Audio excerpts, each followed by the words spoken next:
we're not talking about me trying to place someone at work that is just a repeated offender. We're not talking about that guy. Yeah, understood. That guy, they exist. I'm talking about the individuals that have committed a crime, that have paid their debt to society, whether through time or through financial restitution, and they're saying, hey, I have a skill set. I would love to make an impact in someone's workforce, whether it's manufacturing, distribution, call center, administration, or what have you.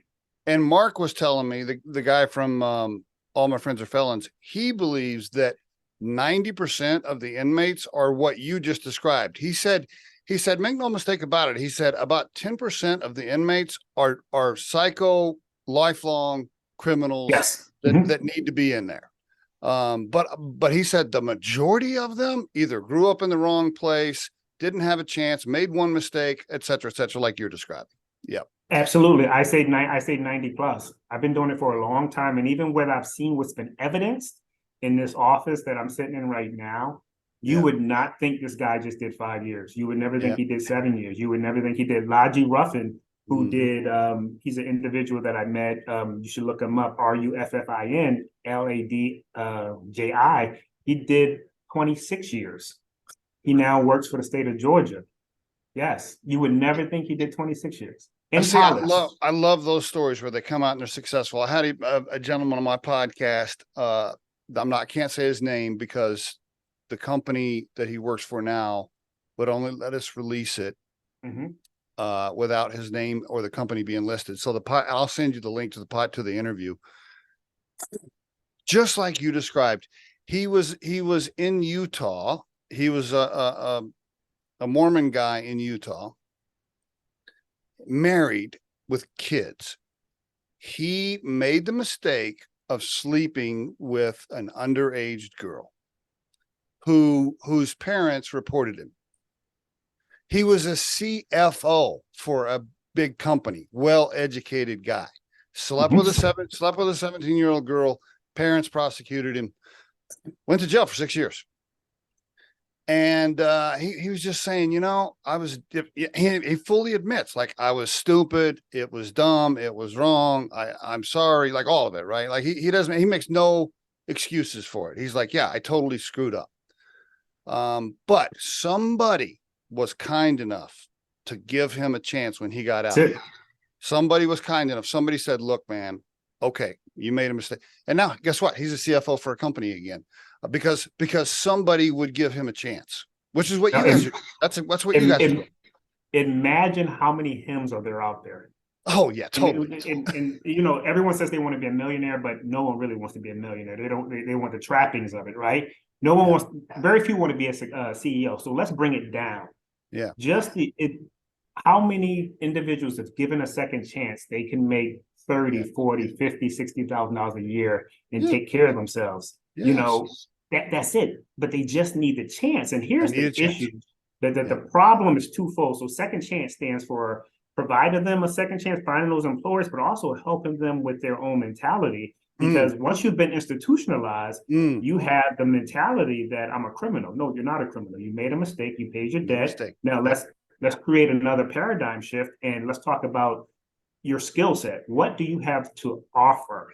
The employers in the community. So let's get away from that criminal mentality and let's leave it in the past. You've done it and let's move forward. So that's what we do as well. We're helping these individuals with those soft skills, interviewing.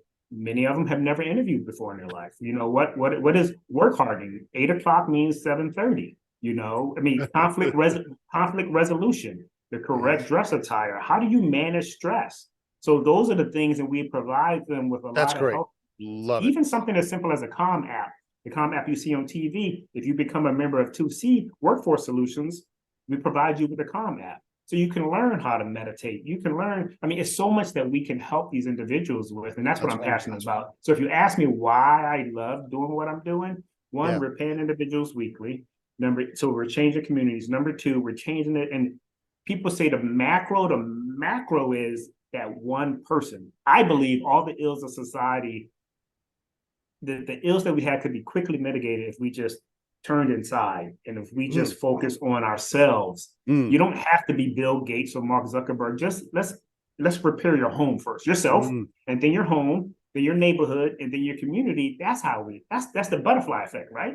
Wow. That's how we create it. So it's that one person. That's what's important. Tell me the business model. So the help that you provide to the people transitioning. Now, those people aren't paying you, obviously. You're helping those candidates get ready and transition.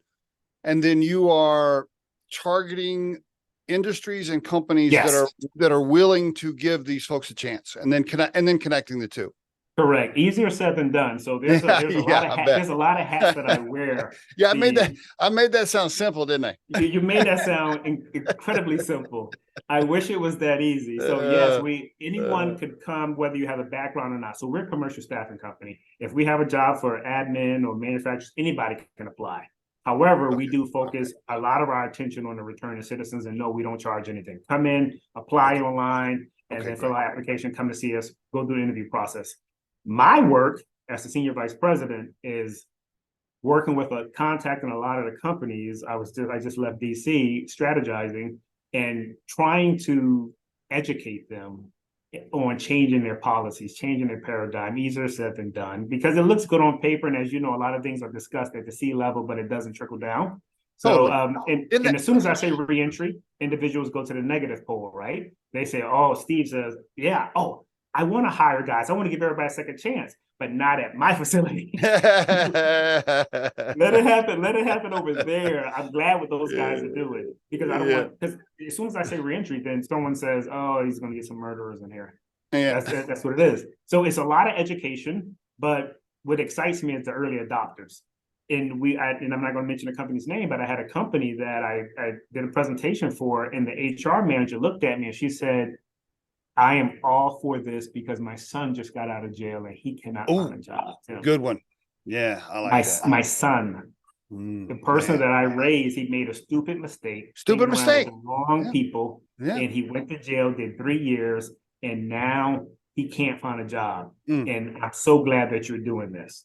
Yeah. It's the why behind it. You can go to any staffing company, but we're impacting lives. And for the employer, Steve, there's a gap.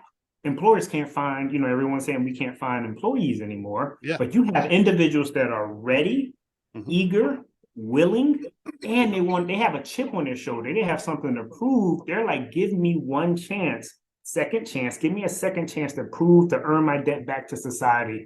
That's what they want to do. You know what I think? You know better than me. I'm guessing part of your challenge is Hollywood.